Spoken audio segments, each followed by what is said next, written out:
행복한 설 명절 보내시기를 바랍니다. 설 명절을 맞아서 좀 다짐할 게 있습니다. 설 명절에 예수를 잘 믿자. 꼭 다짐하셨으면 좋겠습니다. 왜냐하면 이런 명절이 예수 잘 믿기 어려운 때입니다. 여러 가지 모양으로. 그래서 항상 여러분의 마음에 명절 때 내가 예수님을 잘 믿자, 그런 다짐을 꼭 하시기 바랍니다. 저희 교회 부목사님이 서울에 어느 큰 교회 담임 목사님으로 청빙받아 가셔서 취임 예배 드릴 때 저에게 축사를 해달라고 부탁을 하셔서 기도하면서 하나님이 주신 마음이 예수님을 잘 믿으시라는 것이었습니다. 서울의 큰 교회 담임 목사님에게 예수를 잘 믿으라고 말하는 게 좀 어폐가 있는 것 같지만 큰 교회 담임 목사 자리가 예수 잘 믿기 어려운 자리라고 깨달아졌기 때문입니다. 여러분, 예수 믿는 것은 공격을 받습니다. 마귀가 아주 집요하게 우리가 예수를 잘 믿지 못하게 그렇게 우리를 공격합니다. 북한은 그 핍박이 세계에서 제일 박해지수가 높은 나라이죠. 요즘엔 이웃 중국도 예수 믿는 교회 성도들, 선교사님들을 굉장히 핍박하는 나라가 되었습니다. 일본은 노골적으로 핍박은 안 하지만 사회적으로, 영적으로 대단히 예수 믿기 어려운 나라입니다. 자, 그런 나라는 예수를 믿는 것 자체가 예수를 잘 믿는 겁니다. 예수를 잘 안 믿을 거면 아예 예수를 믿지도 못하는 거니까요. 우리나라는 상대적으로 예수 믿는 것이 자유롭습니다. 그런 점에 있어서는 감사한데, 한편으로는 예수를 믿는 것이 예수를 잘 믿는 것이 아닌 그런 어려움이 있습니다. 예수를 믿는다고는 하지만 예수를 잘 믿지 않아도 그냥 예수 믿는다고 할 수 있는 세상, 우리가 정말 정신 똑바로 차려야 합니다. 그냥 교회 다니는 것을 예수 믿는 것이라고 생각하면 안 됩니다. 예수를 정말 잘 믿어야 할 때입니다. 오늘 본문 골로새서는 사도 바울이 참 안타까운 마음으로 이 편지를 쓰고 있다고 그렇게 본인이 고백했습니다. 1절에 보면 사도 바울이 내가 얼마나 애쓰고 있는지 여러분이 알기를 바랍니다. 사도 바울이 이처럼 아주 간절한 마음으로 이 편지를 쓰는 이유는 골로새 교인들이 예수를 잘 믿게 되기를 바라기 때문입니다. 왜 그런가 하면 골로새 교회에 거짓 교훈을 가르치는 이단들이 교회 안에 들어오기 시작했기 때문입니다. 이단이 교회에 들어온다는 것은 교회 공동체를 완전히 파괴하는 것입니다. 그렇지 않겠습니까? 이단이 들어왔다면 교인들이 서로에 대해서 서로 의심하고 정죄하고 판단하지 않겠습니까? 사사건건이 교회 안에 다툼이 일어나지 않겠습니까? 결국은 그 공동체는 분열되고 소멸되는 거죠. 정말 무서운 일이죠. 그래서 사도 바울이 골로새 교인들에게 예수를 잘 믿으라. 그 예수를 잘 믿는다는 표현이 예수님을 온전히 알라고 표현했습니다. 2절 하반절에 보면 내가 이렇게 하는 것은 여러분 모두가 사랑으로 결속되어 마음의 격려를 받고 깨달음에서 생기는 충만한 확신의 모든 풍요에 이르고 하나님의 비밀인 그리스도를 온전히 알게 하려는 것입니다. 교회 안에 분열이 일어나고 이단이 교회 안에 들어오게 될 때 이걸 해결하는 방법은 하나밖에 없습니다. 서로 따지고 그렇게 회의하고 또 서로 싸우고 그래서 해결될 문제가 아닙니다. 예수님을 온전히 더 잘 아는 겁니다. 예수님 안에 모든 지혜와 지식이 있기 때문에 예수님을 온전히 알게 되면 그러면 싸울 문제가 없어지게 됩니다. 3절에 보면 그리스도 안에는 모든 지혜와 지식의 보화가 감추어져 있습니다. 여러분의 가정이나 또는 교회에 어떤 분열이 있고 다툼이 생기면 항상 정답을 어디서 찾아야 되는지를 정확히 알아야 합니다. 예수님을 온전히 알게 될 때 문제는 해결된다는 겁니다. 서로 사랑하게 되고 그리고 서로 확신 안에 거하게 되고 은혜가 넘치는 공동체가 되는 겁니다. 자, 그러면 어떻게 예수님에 대하여 온전히 알 수 있을까요?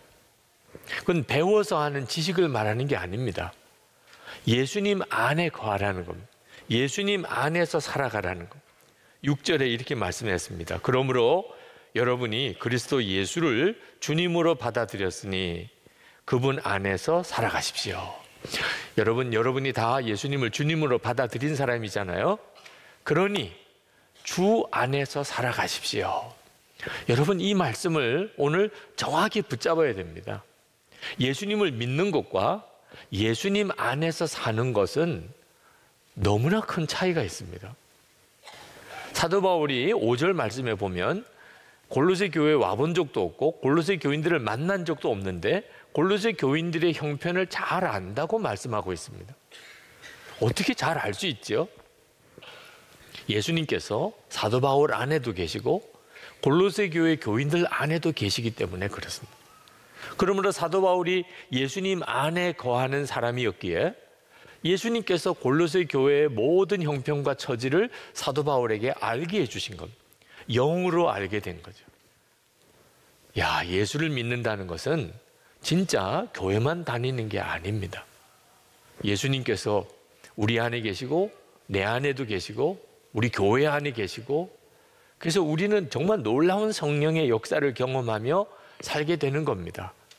그래서 예수를 잘 믿으면, 정말 온전히 주님을 알게 되면, 그러면 감격이 있고 감동이 있게 됩니다. 탕자의 이야기에 보면 두 아들이 나옵니다. 한 아들은 아주 방탕했던 둘째 아들이고 또 한 아들은 아버지 집에서 아버지를 잘 섬겼던 큰 아들입니다. 그런데 성경을 가만히 읽어보면 그 방탕했던 타락했던 둘째 아들은 아버지가 가슴 뜨겁게 안아주어서 회복시키십니다.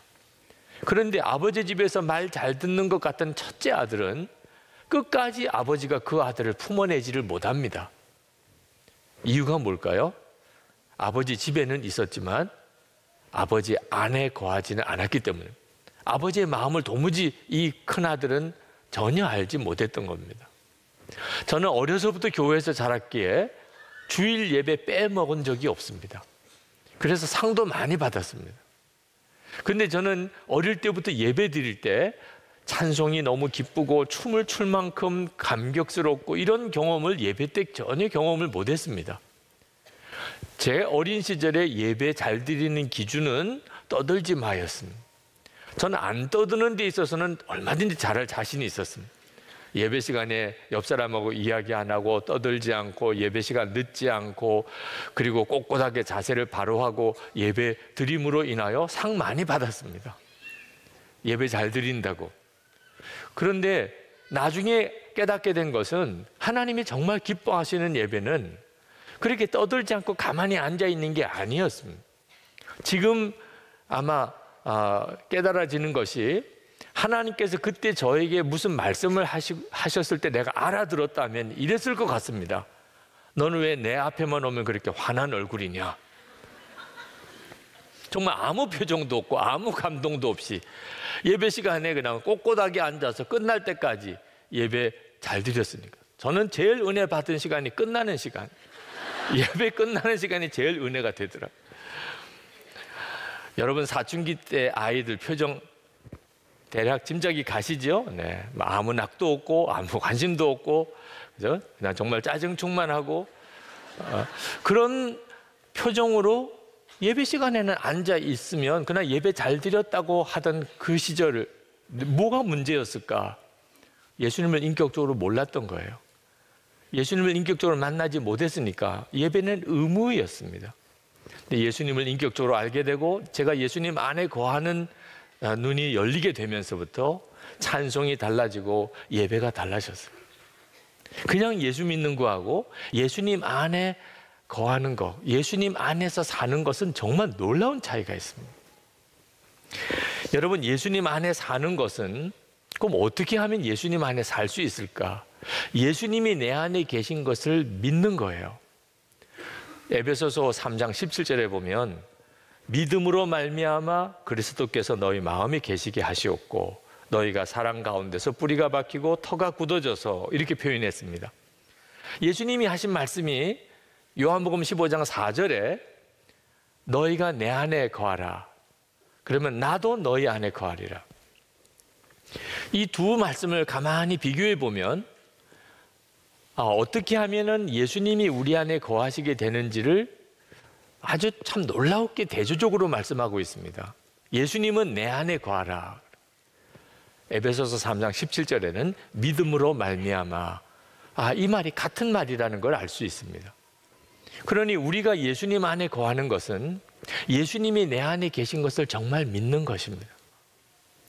우리가 예수를 잘 믿는다는 말은, 그리고 예수님을 온전히 안다는 것은 예수님이 지금 내 안에 계시다는 것을 분명하게 믿게 될 때, 그때 문제가 완전히 달라져 버립니다. 그 주님을 내가 인격적으로 만나고 주님과 동행하는 사람인 경우에는 세상이 어떻게 가든지 미혹받지 않습니다. 13세기에 위대한 신학자인 토마스 아퀴나스라는 신학자가 있는데, 그분이 신학대전이라고 하는 정말 대단한 그런 책을 썼습니다. 하나님의 어떤 영적인 원리에 대해서 성경을 근거해서 참 대단한 책을 썼습니다. 그런데 그분이 말년에 아주 참 놀라운 하나님의 임재 체험을 하게 됩니다. 그 하나님의 임재 체험을 하고 난 다음에 이 토마스 아퀴나스가 책 쓰는 것을 중단했습니다. 내가 본 것에 비하면 내가 쓴 것은 지푸라기에 불과하다. 그런 고백을 했습니다. 하나님을 만난 것이 얼마나 놀라운 체험이었으면 그 대단한 작업 자체가 지푸라기라고 느껴진 거예요. 여러분, 이건 우리 모두가 다 똑같습니다. 하나님을 만나고 나면, 정말 살아계신 하나님을 만나고 나면 우리는 옛날처럼 못 삽니다. 진짜 눈이 뜨이고 나면. 그런데 하나님의 이 놀라운 임재에 대한 체험은 모든 그리스도인에게 다 허락된 일입니다. 지금 여러분에게 다 허락되어져 있습니다. 예수 그리스도는 여러분 안에 계시니까. 9절 10절 말씀에 보면 그리스도 안에 온갖 충만한 신성이 몸이 되어 머물고 계십니다. 예수님 안에 하나님의 모든 신성이 다 들어있다는 거예요. 그런데 10절에 여러분도 그분 안에서 충만함을 받았습니다. 그리스도는 모든 통치와 권세의 머리이십니다. 모든 통치와 권세의 머리이신 예수 그리스도, 그분이 여러분 안에 계시다. 이게 모든 성도들이 다 받은 은혜입니다. 여러분 아셔야 됩니다. 지금 여러분 안에 하나님이 역사하고 계시다는 것. 그 눈이 뜨여야 돼요. 이건 정말 너무 놀라운 일입니다. 빌립보서 2장 13절에 너희 안에서 행하시는 이는 하나님이시니 자기의 기쁘신 뜻을 위하여 너희에게 소원을 두고 행하게 하시나니. 여러분, 여러분의 가정에서나 일터에서나 학교에서나 하나님이 기뻐하시는 일을 해야 되겠다는 마음의 소원 없으세요? 그게 크냐 작으냐의 차이는 있을 수 있겠지만 하나님을 기쁘시게 하며 살아야 되겠다, 그런 마음의 소원이 없는 사람이면 예수 믿는 사람 아니죠. 그래서 예수님을 믿고 예수님이 정말 그 사람의 심령 속에 들어오셨다면 하나님의 기뻐하시는 일을 위한 소원이 그 사람 속에 반드시 있게 되어 있습니다. 어떤 사람은 그것이 너무나 정말 뜨거울 정도로 분명한 사람이 있고, 어떤 사람은 아직도 너무나 약하고 희미한 사람이 있을 수는 있어요. 그런 차이는 영적으로 본인이 얼마나 성장했느냐에 따라서 차이가 날 수는 있지만 마음속에 하나님의 역사하시는 이 소원이 없는 사람은 한 사람도 없습니다. 여러분이 이제 하실 일은 여러분 안에 역사하시는 하나님을 깨닫는 거예요. 이것이 하나님이 말씀하시는 거구나, 주님이 주신 소원이구나. 그리고 어떻든지 그 말씀에 순종하려고 애를 쓰셔야 됩니다. 그때부터 여러분에게는 여러분 안에 계신 하나님에 대한 체험이 놀랍게 눈이 열리게 됩니다. 모든 그리스도인들 다. 지난번에 우리 부목사님들과 목회 세미나를 갔습니다. 부목사님 부부 다 모이셨어요. 그때 주제는 어떻게 하면 우리가 목사 부부로서 교회를 잘 섬기고 목회를 잘할 건가 하는 것에 대해서 이제 서로 나누는 시간이었습니다. 그때 하나님께서 제 마음속에 너희들이 목회 잘하고 사역 잘하는 것에 대해서 신경 쓰지 말고 너희 주변에 있는 사람들, 가족과 주위에 있는 교우들에게 진정으로 회심한 사람의 모습을 보여주라. 진정 회심한 사람과 함께 사는 기쁨을 너희 가족들과 너희 교우들이 누리게 해주라. 그런 마음을 주셨어요. 저는 제 마음속에 이루어질 수 없을 것 같은 소원이 하나 있습니다. 그것은 이용도 목사님 또는 주기철 목사님, 손양원 목사님 또는 대천덕 신부님, 정말 하나님 앞에 신실하셨던 종들, 순교의 삶을 살았던 분들, 그런 분들과 생전에 한번 만나 뵐 수 있었으면 얼마나 좋았을까. 그분들에 대해서 책으로 보고 말로 전해 듣는 게 아니고 실제로 그분들의 사는 모습을 함께 볼 수 있었다면, 그분이 기도하는 모습을 보고 그분이 성경을 보는 모습을 보고 그분이 다른 사람과 대화하는 모습을 볼 수 있었다면, 아, 저렇게 사는 거구나, 예수님을 잘 믿는 사람은 저렇게 사는 거구나 하는 걸 알 수 있었을 텐데, 그런 소원이, 갈망이 있는데 이루어질 수는 없겠지요. 천국에 가서 뵙겠지요. 그런데 주님은 말씀하시기를 너희들이 그렇게 하라는 거예요. 너희들이 그렇게. 너희 주변에 있는 사람들에게 진짜 예수 잘 믿는 사람이 있더라, 정말 진짜 회심한 사람이 있더라, 예수 믿는 사람은 이렇게 사는 게 맞아, 예수 믿는 사람은 정말 이렇게 살더라, 이렇게 말해줄 수 있도록, 주변에 있는 사람들이 그렇게 말해줄 수 있도록 너희들이 그런 사람이 되라. 그 말씀을 들을 때 맞아요, 그런 생각도 들면서도 또 한편으로는 우리가 어떻게 그렇게 살 수 있을까, 그런 생각도 들더라고요. 주님께, 주님, 우리가 진짜 그렇게 살 수 있을까요? 라고 질문했을 때 주님이 말씀하셨어요. 그렇게 살게 하는 이는 나다. 너희들이 진짜 갈망한다면 그렇게 살게 할 이는 바로 나다. 너는 걱정하지 말고 정말 내 안에 살기만 해. 나만 바라보고 살기만 하라. 마음으로부터 정말 아멘이 나오더라고요. 주님, 그렇습니다. 여러분, 이번 명절에 여러분이 일가 친척들을 만날 때 여러분 무슨 선물 사서 갈 생각 아마 하실 겁니다. 정말 여건이 되시면 좋은 선물들을 사서 일가 친척들에게 나누는 것은 좋겠지요. 근데 여러분이 해줄 수 있는 진짜 축복은 예수 잘 믿는 사람의 모습을 보여주는 것입니다. 아, 예수 믿는 사람은 저런 모습이구나. 저 사람을 보면 예수님 보는 것 같다. 예수님 안에서 사는 모습을 보여주는 거예요. 이건 황홀한 일입니다. 예수 믿으라고 전도하는 사람은 다 싫어하는 것 같은데 진짜 예수 믿는 사람은 사람들이 기다리고 있다니까요. 초대교회는 예수님이 그리스도라고 믿는다고 그래서 세례를 주질 않았어요. 정말 예수님 안에서 죽었고 예수님의 생명으로 사는지를 확인한 다음에 그 다음에 세례를 주었어요. 초대교회 때는 세례는 아주 대단히 중요했어요. 12절 말씀에 여러분은 세례로 그리스도와 함께 묻혔고 또한 그분을 죽은 사람들 가운데서 살리신 하나님의 능력을 믿는 믿음으로 그리스도 안에서 그리스도와 함께 살아났습니다. 세례를 받았다는 말은 이제는 예수님과 함께 죽고 부활의 능력으로 다시 살아서 예수님 안에서 예수님과 함께 사는 사람이라는 거예요. 그런데 세월이 지나면서 세례 기준이 많이 약화됐습니다. 이제는 예수님을 그리스도라고 믿고 고백만 하면 세례를 주는 시절이 됐어요. 이제는 나는 죽고 예수로 사는지 확인하는 과정이 없어졌어요. 세례 받기는 쉬워졌는데 교회는 문제가 생겼습니다. 예수님의 몸이라고 하는 교회가 타락하는 일이 생기고 하나님의 거룩한 자녀라고 하는 성도가 삶이 무너지는 일들이 막 벌어지기 시작한 겁니다. 예수 믿는 것에 대한 기준을 약화시켜버려요.